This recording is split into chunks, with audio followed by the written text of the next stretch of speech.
Abra sua Bíblia comigo. Isso, 1 Samuel. 1 Samuel, no capítulo 30. O profeta, o juiz, o sacerdote Samuel.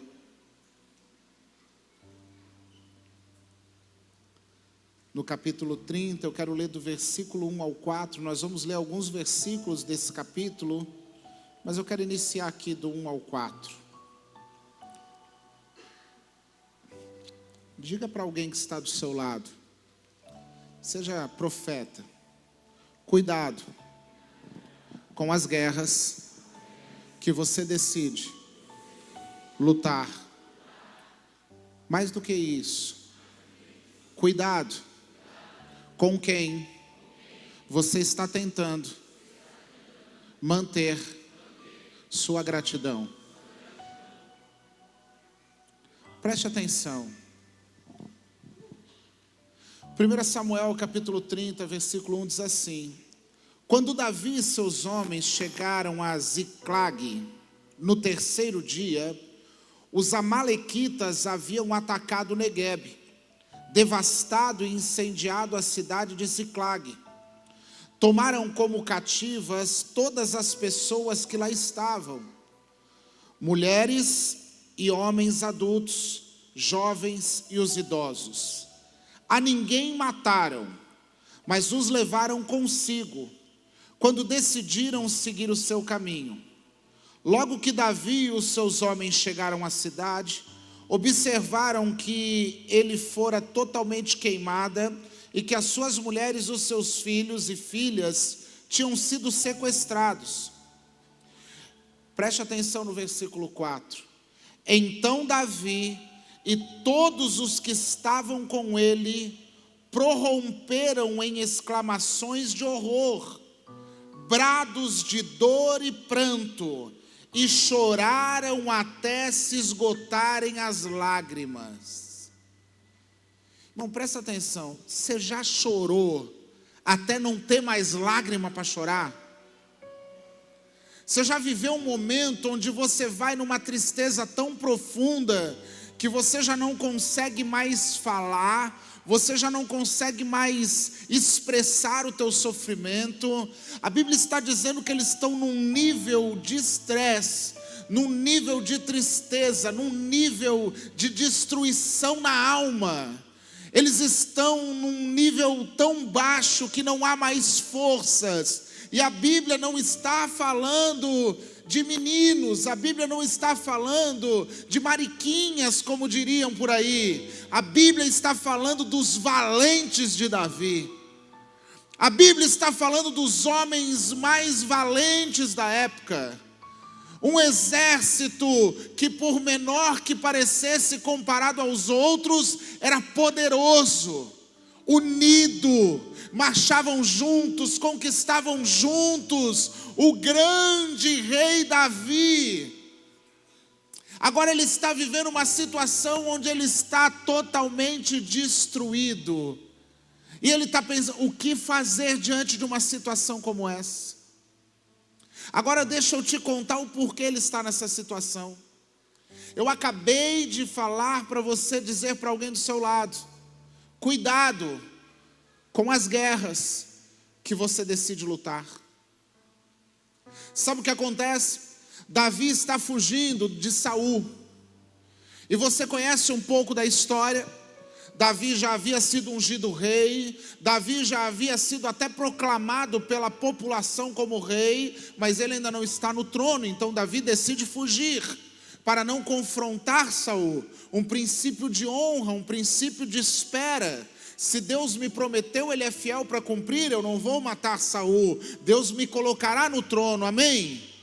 Só que num determinado momento ele vai e ele faz uma aliança que ele não deveria. Ele se refugia, ele faz uma aliança com os filisteus. Ora, não é o mesmo Davi que derrubou o Golias, o gigante dos filisteus? Não é o mesmo Davi que as pessoas cantavam que Saul matou milhares, mas Davi matou dezenas de milhares? Não é o mesmo Davi que tinha sido ungido como rei do povo de Deus para combater os filisteus, mas agora ele vai e ele faz uma aliança com o rei filisteu Aquis. E a Bíblia diz que o rei Aquis dá a cidade de Ziclag para ele se estabelecer com os seus valentes, com as suas famílias. E ele está ali estabelecido. Mas certo dia, os filisteus se levantam para ir à guerra contra quem? Contra os judeus. Para ir à guerra contra o povo de Deus. E aí a Bíblia vai dizer que Davi reúne os seus valentes, os seus soldados, e ele se une aos filisteus para guerrear contra os judeus. A Bíblia diz que ele sai de casa e ele vai junto com os filisteus para lutar contra o próprio povo, para lutar contra os irmãos dele. É bem verdade que os filisteus, quando enxergaram Davi, foram até o rei Aquis e disseram: o que esse cara quer aqui com a gente? Nós não aceitamos, você vai ter que escolher, ou Davi vai, ou os príncipes filisteus vão contigo, porque nós não vamos guerrear com ele. Então o rei chega para Davi: Davi, vai embora, os camaradas não querem você junto com a gente. Davi ainda fica triste, Davi diz assim: mas o que eu fiz para não merecer confiança? E o rei diz: não, você não fez nada, a gente só não quer que você vá junto, fique em casa, tal. Pastor, o que o senhor está falando? Eu estou te falando que Davi decide lutar uma guerra que não era dele. Davi decide sair de casa para lutar batalhas que não eram necessárias. Davi decide sair de casa para fazer alianças que não deveriam ser feitas. Davi está tentando pagar com gratidão favores de pessoas que na verdade estão apenas te usando, pessoas que estão te tirando do propósito, pessoas que na verdade nunca te ajudaram, só queriam aquilo que você tinha para oferecer, e que eternamente vão ficar te jogando na cara aquilo que elas fizeram, quando na verdade desde o início elas estavam sendo beneficiadas por ter você ao lado delas. Pessoas que vão chegar: olha, está esquecendo do que eu te fiz? Quer saber o primeiro princípio para saber se você está sendo usado ou não? Quem te joga na cara nunca te ajudou por amor, sempre te ajudou por interesse. Alguém que ajuda por amor nunca vai te cobrar a ajuda que deu. Alguém que chega para você e diz: não está na hora de você me retribuir. Irmão, nunca foi solidariedade, sempre foi interesse. Cuidado com quem você acha que você deve gratidão. E gratidão é um princípio lindo. Gratidão é um princípio que atrai a multiplicação, amém? Gratidão é algo que você sempre vai colher disso. Mas cuidado para você não dever gratidão com pessoas que te usam, com pessoas que te machucam, com pessoas que na verdade impedem o teu propósito. Cuidado para não usar de gratidão com pessoas que vão ser eternamente cobradores de gratidão. Parecem cobradores de impostos. Você paga esse mês tudo que você devia, mas espera, mês que vem eu cobro de novo. Porque o que elas fazem para elas parece que é sempre muito mais do que você já retribuiu, e eternamente vão te cobrando. Agora o que me chama a atenção é: Davi sai de casa para uma guerra que não era dele. Você já parou para pensar quantas brigas, quantas lutas você já entrou que não te ajudaram em nada? Quantas batalhas poderiam ter sido evitadas se você tivesse entrado em oração antes de tomar uma decisão? Você já parou para pensar quantas guerras você não precisava ter enfrentado se você não tivesse agido pela emoção, se você não tivesse sido levado pelo sentimento de revanchismo, de rivalidade, se você não tivesse essa necessidade de ficar provando para os outros as coisas? Você já parou para pensar quantas guerras desnecessárias nós travamos, às vezes dentro da nossa própria casa, irmãos? Quantas vezes você entra em guerra dentro do seu casamento?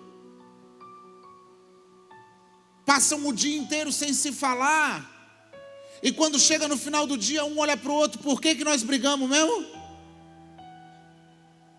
Eu não lembro, eu só sei que tu deve ter feito alguma coisa. Guerras infantis. Quantas pessoas você já deixou de falar, irmãos? Quantos amigos ficaram no meio do caminho por coisas que você não lembra nem o que aconteceu, qual foi o motivo, por quê? Só porque nós decidimos começar guerras que nós não sabemos aonde vão terminar. Quantas discussões intermináveis para ter razão de coisas improdutivas, que no final de tudo, quando termina, tá bom, você tem razão, você já nem sabe para que você queria ter razão. Você só não queria mesmo dar o braço a torcer. Irmãos, muda. Quantas alianças desnecessárias você já fez? Nós vamos para a palavra, e a palavra diz que o jugo desigual não prospera. Às vezes Deus está querendo te abençoar, Deus abriu uma porta para você, mas você insiste em carregar alguém junto. Aí a coisa não rompe, a coisa não vai. Aí quando a gente vai ver o que está acontecendo: ah, pastor, eu não sei. Pô, eu falo com o meu sócio. Como assim o teu sócio? É que o meu sócio não é cristão. Aí eu digo para ele para a gente orar na empresa, mas ele não gosta. Aí eu digo para ele: olha, vamos devolver o dízimo e tudo, mas ele não concorda porque ele não quer ser dizimista. Irmãos, Deus abre porta para você e você carrega quem não está na bênção junto. Você impede a bênção de chegar até você. Ah, pastor, mas não é para ganhar para Jesus, é para ganhar todo mundo. Mas nem todo mundo vai estar no mesmo propósito que o seu. Você já ouviu a história do tamo junto? O tamo junto é lindo, é a frase mais usada. No WhatsApp, no Instagram, alguém pergunta alguma coisa: tamo junto. Nós estamos juntos, mas não vamos para o mesmo lugar. Nós estamos juntos, mas não vamos para o mesmo destino. Se você for para uma rodoviária, está todo mundo junto, sim ou não? Mas cada um vai entrar no ônibus e cada um vai para um lado. Nós estamos juntos, mas só vai entrar no mesmo ônibus que eu quem estiver indo para o céu comigo. Não adianta eu ficar querendo carregar gente que não está indo para o mesmo destino. Cuidado com as alianças que você faz, porque elas podem custar o teu propósito. Cuidado com os contratos que você anda assinando. Cuidado para quem você está emprestando a tua credibilidade, o teu caráter, os teus princípios. Cuidado a troco do que você está negociando a sua unção. Escute, Davi vai ser rei desse povo. Davi já foi ungido como rei. Davi já foi levantado na boca das pessoas como rei. Mas agora ele está indo para guerrear contra o povo que ele vai governar. Ele está indo matar os irmãos dele em favor dos inimigos. Você já entrou em alguma discussão e acabou defendendo um lado que depois você descobriu que estava errado? Você já entrou numa discussão e você ficou do lado de alguém, mas quando a história foi desdobrando, você percebeu: meu Deus, pior é que o outro lado é que estava certo e eu estou aqui defendendo. Não são guerras que você não precisa entrar. Só que o que acontece? Deus livrou Davi da guerra, sim ou não? Sim, livrou. Ele não permitiu que Davi entrasse naquela guerra. Mas mesmo Deus livrando da guerra, não livrou da consequência. Quando Davi volta para Ziglag, os amalequitas atacaram a terra. E por ter ido para uma guerra desnecessária, por ter feito alianças que não devia, por ter se colocado do lado de pessoas que não mereciam, por ter negociado a sua fidelidade a Deus e ter entregue ela aos filisteus, Davi agora está vivendo um momento ímpar na vida dele. Está desolado, está destruído, está quebrado. Olha o que o versículo 6 vai dizer. Davi ficou profundamente triste e angustiado. Os seus próprios seguidores estavam tão amargurados com o sequestro dos seus filhos e filhas que falavam em apedrejá-lo. Entretanto, encontrou ânimo aonde? Isso era o Davi, cara. Davi foi para uma guerra que ele não devia ter ido. Davi fez uma aliança que ele não devia. Quando ele chega, ele encontra um cenário de destruição. Ele se depara com um momento da vida dele que ele está dizendo assim: o que eu vou fazer da minha vida agora? Eu estou perdendo a minha casa, eu estou perdendo a minha família, eu estou perdendo as minhas finanças. O que eu vou fazer da minha vida agora? Só que ao invés de chutar o balde, só que ao invés de virar as costas, deixa para mim o versículo, por favor. Davi encontra força no Senhor. Isso era Davi, irmãos. Pastor, por que o senhor está pregando? Eu estou pregando para uma coisa. Eles choram até não ter mais força. Ele poderia estar aqui culpando a Deus. Ó Deus, por que o Senhor permitiu isso? Por que eu estou passando por isso? Está vendo, até os meus amigos querem me apedrejar. Todo mundo virou as costas para mim, eu estou sozinho. Já passou por isso? Bem-vindo ao time. Porque os amigos, não. Na hora do aperto só fica mesmo a família. Os amigos, irmão, já passei por tanta história assim. Na hora do aperto mesmo quem fica, sabe quem é? Quem tu maltrata. Na hora do aperto os amigos vão cuidar da vida deles, e quem fica do teu lado é essa esposa aí, que você maltratava, que você xingava, que você fazia tudo para ela. Na hora do aperto, sabe quem fica? A criança que a vida inteira pediu 1 minuto da tua atenção, querendo brincar com você, e você nunca deu, sempre disse que estava ocupado. Mas aqueles amigos que tinham toda a tua atenção sumiram. Sabe quem está do teu lado? É o teu filho, é a tua filha, te abraçando e dizendo que te ama. Davi está num momento, ele está dizendo assim: até os meus amigos querem me apedrejar, mas eu sei quem nunca vai me abandonar. Até os meus amigos agora estão me culpando, mas eu sei em quem eu tenho crido. Eu sei aonde eu vou depositar minha fé, eu vou depositar no Senhor. É por isso que o salmista Davi vai dizer: eu elevo os meus olhos para os montes. É de lá que virá o meu socorro vem do Senhor, aquele que fez os céus e a terra. Ei, o guarda de Israel não dorme, ele não descansa, e ele está aqui. Tem momentos que nós vamos olhar em volta e não vai sobrar ninguém. Tem momentos que nós vamos querer se esconder de vergonha. Mas Davi vai dizer: busque no Senhor, se renove no Senhor, procure forças no Senhor, se acalme no Senhor, clame ao Senhor. A Bíblia está dizendo que tudo está indo embora, não tem mais força, os amigos estão bravos. Irmãos, e o negócio é ruim para ele.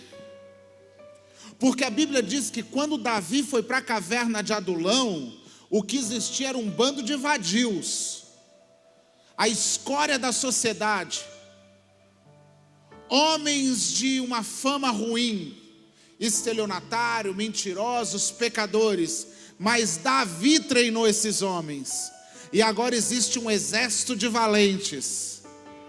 Davi deve estar pensando: por que eu não deixei eles na caverna? Davi deve estar pensando: por que eu treinei eles? Por quê? Porque eu treinei, Lennon, quando ficou bom, saiu ainda falando mal de mim. Eu ensinei tudo que eu sabia, aí foi para o outro lado, para falar mal da gente. Davi está ali, angustiado, mas ele diz: eu não vou depositar minha confiança neles, eu vou depositar minha confiança nele. Não sou eu quem me justifica é o Senhor. A Bíblia diz que Davi, no versículo 7, ele diz assim: então declarou Davi ao sacerdote Abiatar, filho de Aimeleque: rogo-te, traze-me depressa o efode, o colete sacerdotal. Abiatar trouxe, e ele perguntou ao Senhor: perseguirei a esse bando de invasores? Alcançá-los-ei? E a resposta foi? Então teve uma resposta. Davi consultou ao Senhor e ele esperou uma resposta do Senhor. Sim, persegue-os, porque certamente alcançarás e libertarás os prisioneiros. Davi partiu com 600 homens que estavam com ele. Chegaram à torrente de Besor, onde permaneceram alguns, cerca de 200 homens que estavam absolutamente sem forças para atravessar o ribeiro. Vai lá para o 18. Conseguiu? Obrigado. Assim Davi recuperou tudo quanto os amalequitas haviam tomado. Também libertou as suas 2 esposas, de modo que nada lhes faltou. Diga, de modo que nada lhes faltou. Davi levou de volta todos os filhos e todas as filhas de seus soldados, todos os objetos, fossem grandes ou pequenos, que haviam sido roubados pelos amalequitas. Davi ainda lhes tomou todos.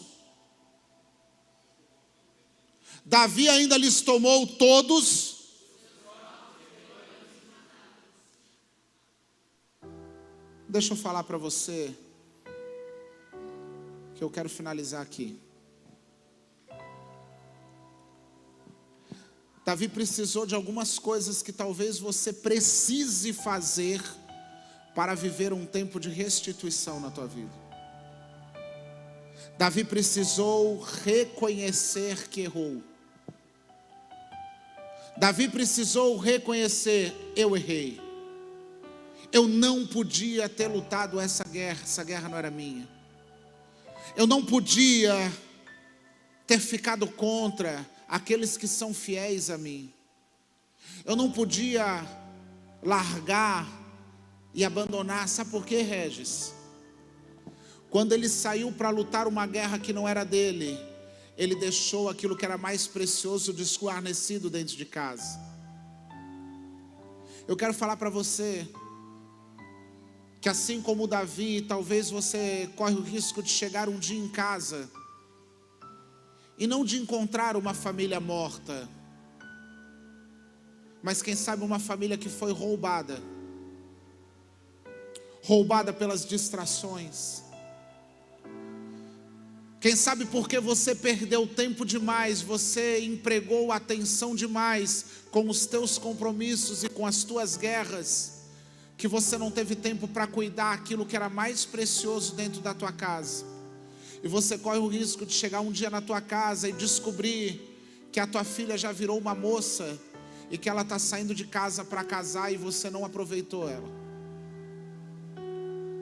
E se você tiver o prazer ainda de casar essa filha, você é um privilegiado, porque você corre o risco dela fugir de casa e você nem vê, porque você nunca nem deu atenção para ela.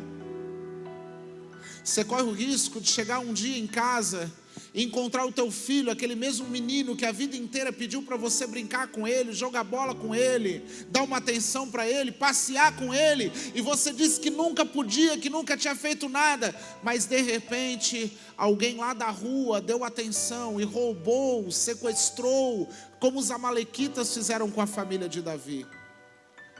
Quem sabe você corre o risco de valorizar o que as tuas amigas falam no trabalho, um dia você chegar em casa e descobrir que o teu casamento foi roubado. Quem sabe você corre o risco de só trabalhar, para chegar um dia em casa e saber que todo o dinheiro que você ganhou não é o suficiente para comprar de volta o amor da tua família. Quem sabe você vai ter que descobrir que tudo que você fez não é o suficiente para comprar de volta a tua saúde que você jogou fora. Davi precisou reconhecer: eu errei. Eu coloquei as prioridades erradas na minha vida. Eu lutei guerras que eu não precisava ter lutado. Eu fui por caminhos que eu não precisava ter ido. Eu abri mão de tesouros que eu não podia ter negociado. Ele chorou. Você está entendendo isso? Davi chorou até não ter mais lágrimas para chorar. Mas no meio dessa angústia, no meio desse desespero, Davi fez aquilo que você pode fazer hoje, aqui, agora, hoje, na tua casa, no teu secreto. Ele foi para os pés do Senhor. E ele disse: Senhor, até aqui, o que eu fiz me trouxe aqui. Do meu jeito eu cheguei aqui. Mas eu quero saber o que o Senhor deseja que eu faça. A Bíblia diz que ele pede uma direção para o Senhor. E ele espera o Senhor falar. Para de fazer as coisas para depois perguntar para Deus. Para de agir primeiro para depois querer Deus consertando as coisas que você não devia ter feito. Primeiro você vai, depois você convida Deus para vir atrás. Deus precisa ir na frente. O nosso problema às vezes não é nem falta de oração, é o tempo da oração que está errado. Sabia? O camarada faz o negócio primeiro, depois ele apresenta para Deus: agora o Senhor abençoa, porque eu já fiz. E Deus deve estar pensando: em que hora tu ia me perguntar se era para fazer ou não? Porque agora só obrigação de fazer. Irmãos, nós precisamos entender que enquanto Deus não fala, eu não me movo. Enquanto Deus não fala, eu não faço. Porque se Ele não está falando, é porque Ele me quer exatamente parado para ouvi-lo. E talvez eu fazendo do meu jeito, eu estou me distraindo, eu não vou conseguir prestar atenção no que Ele tem para falar para mim. Davi, ele chama Abiatar e diz: traz o colete sacerdotal, porque enquanto Deus não falar, eu não vou sair daqui. Enquanto eu não tiver uma resposta da parte de Deus, eu não vou me mexer, eu não vou me mover, eu não vou fazer. Ai, pastor, mas o senhor disse que tem que ter ação. Sim, diante de uma informação, diante de uma resposta tem que ter ação. Sabe por que eu estou te dizendo isso? Davi tem 600 homens, apenas, porque os amalequitas são milhares de milhares. Ele só tem 600 para ir atrás, para invadir as terras. E ele está dizendo: Senhor, o Senhor que sabe, é para mim ir atrás, eu vou recuperar. Irmãos, roubaram a família dele, sequestraram. Tu acha que ele deve ir atrás, sim ou não? Óbvio que sim. Mas um homem temente a Deus diz: eu preciso do sim do Senhor, não o teu. Eu não me movo pela tua opinião, eu me movo pela opinião dele. Tu pode estar dizendo que sim, mas se Deus falar para mim que não, eu vou esperar até Ele dizer que sim. O problema é que você dá mais ouvido para a fofoca do que para a oração. O problema é que você dá mais ouvido para o que estão falando do que aquilo que Deus está falando com você. O problema é que você dá mais ouvido ao que você escuta na segunda-feira do que o que você escuta no culto de domingo. O problema é que você vem numa quinta-feira de fé inabalável e Deus manda te dizer que é uma noite de restituição. Mas amanhã mesmo, de manhã, alguém pode dizer para você assim: isso aí já era, esquece. Sabe o que você vai fazer? Eu tenho que esquecer. Porque o que você escuta no mundo está tendo mais poder sobre a sua vida do que o que você escuta na igreja. O que você escuta na rádio, na televisão, está tendo mais poder do que o que você escuta no secreto. Sabe, a fé é a verdadeira convicção de coisas que eu não vejo, irmãos. Fé é quando eu não estou vendo, não tem possibilidade, mas eu creio. E se eu creio é o suficiente. Davi sai com 600 homens. No meio do caminho, 200 se cansam e ficam no meio do caminho. Só 400 vão com ele. Mas sabe o que acontece? Eles destroem os inimigos. Eles recuperam todo mundo vivo. Eles recuperam todos os bens. É tempo de restituição. Eu creio que debaixo de uma palavra o Senhor pode te dar uma direção. E tudo aquilo que foi roubado, tudo aquilo que foi levado, será restituído.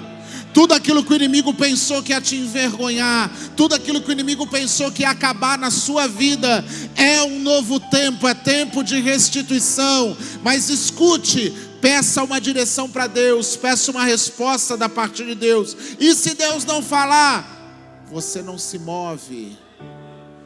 Porque eu me movo pelo poder da palavra, não do meu ódio.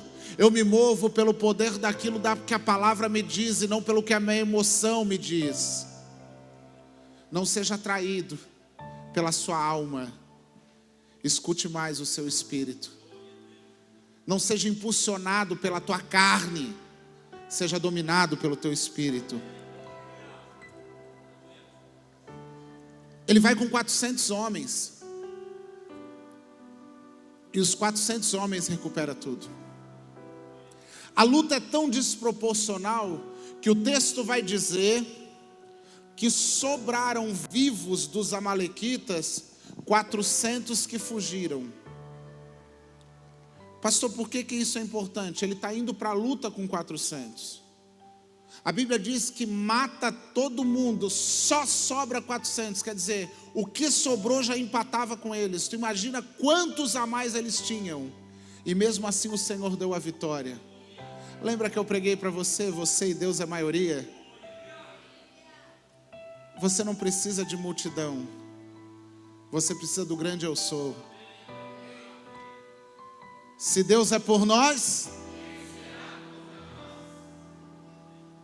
não importa quem está contra, importa se Ele está a favor. Você pode ficar de pé? Eu quero orar por você.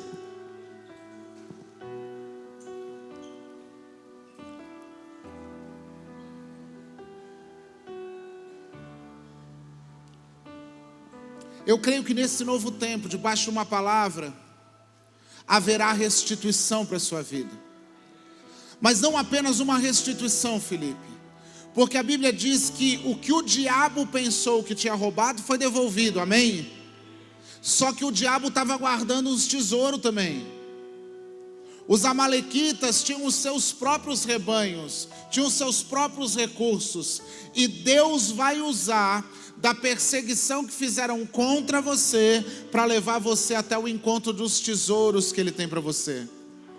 Quando ele vai atrás dos amalequitas, eu creio, essa é a versão segundo a Canídia, tá?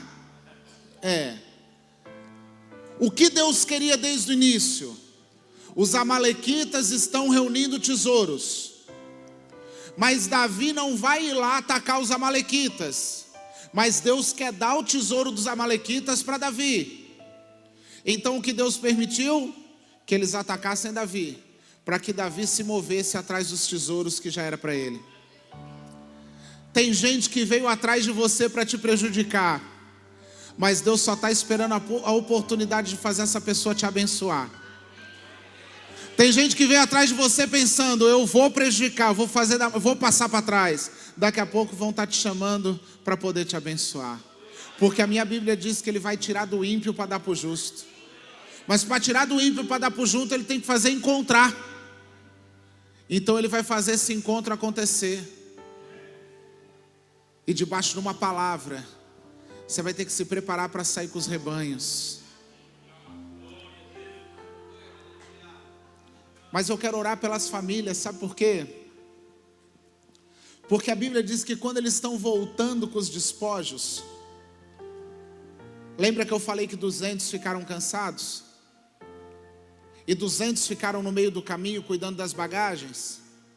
Agora que eles voltam com os despojos, os 400 que foram para a guerra dizem assim, é tudo nosso. Não divide com eles porque eles ficaram.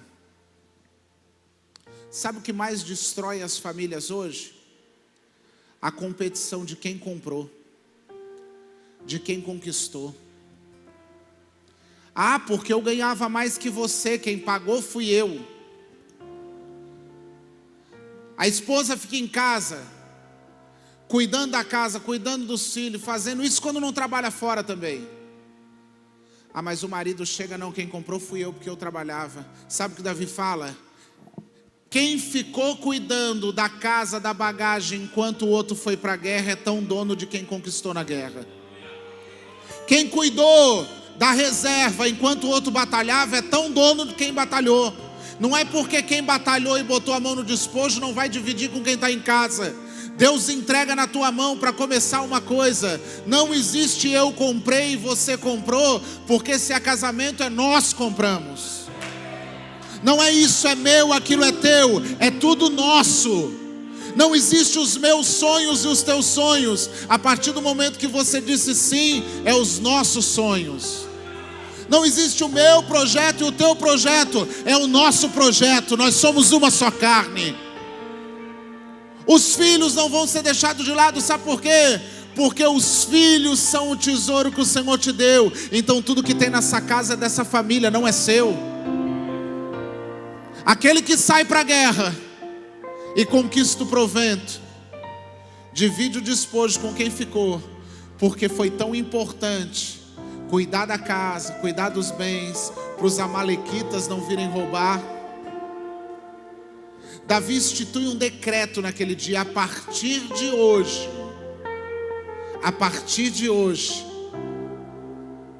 os despojos de quem foi para a guerra pertencem a quem ficou. Eu queria declarar isso sobre a tua casa e a tua vida. Essa é uma noite de restituição. É chegado um tempo onde tudo aquilo que o inimigo roubou possa ser devolvido. Mas ele não vai vir do mesmo tamanho, porque o Senhor vai acrescentar. Mas ele procura corações generosos e não corações mesquinhos, corações ambiciosos, corações vaidosos. Ele quer saber se você está pronto para reconhecer que sem Ele você não conseguiria. Ele quer saber se você está pronto para reconhecer que se não fosse essa pessoa do teu lado, sozinho você não conseguiria. Ele quer saber se você está pronto para reconhecer que cada momento da sua vida foi um presente dele para você, inclusive essa família que você tem. Então, se você crê que essa é uma noite de restituição, eu queria para que você ficasse com a tua família agora. Se você não está com a tua família aqui, procura alguém aí para ser família.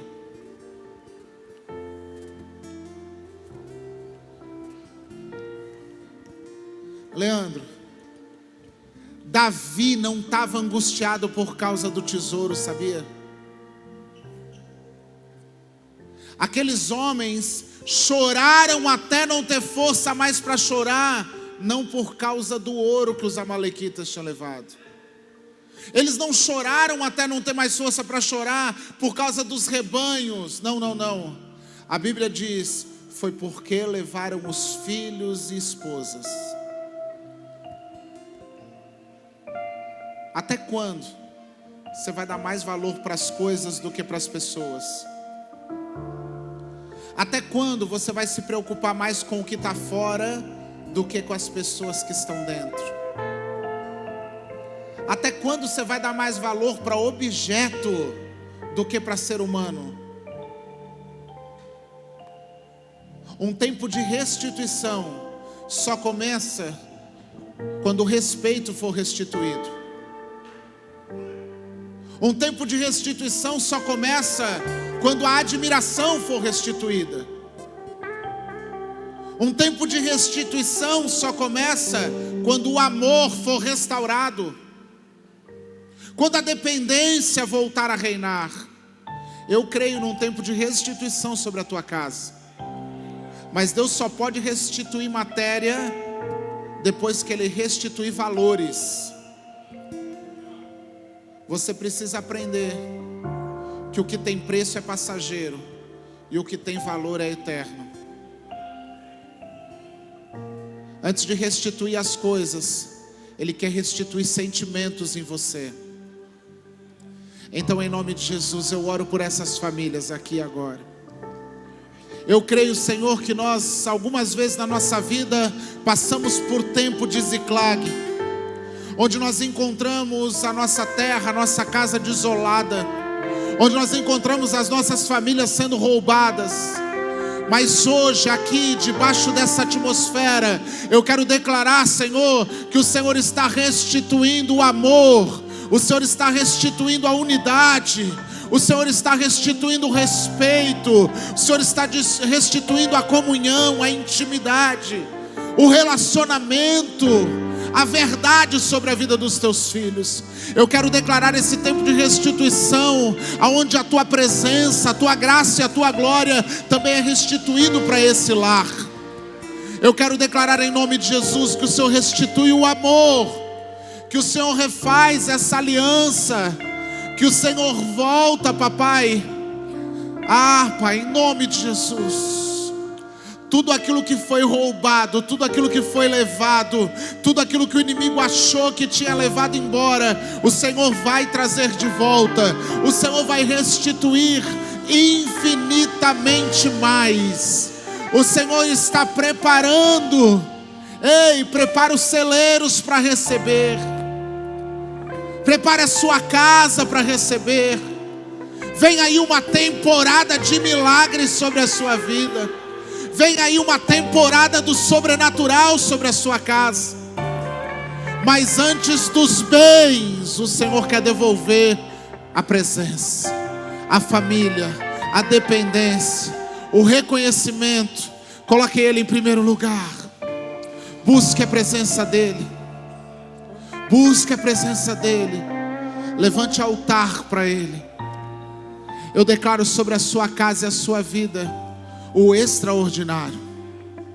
Eu declaro essa família tão abençoada que as pessoas vão falar para você: você está diferente, a tua casa mudou.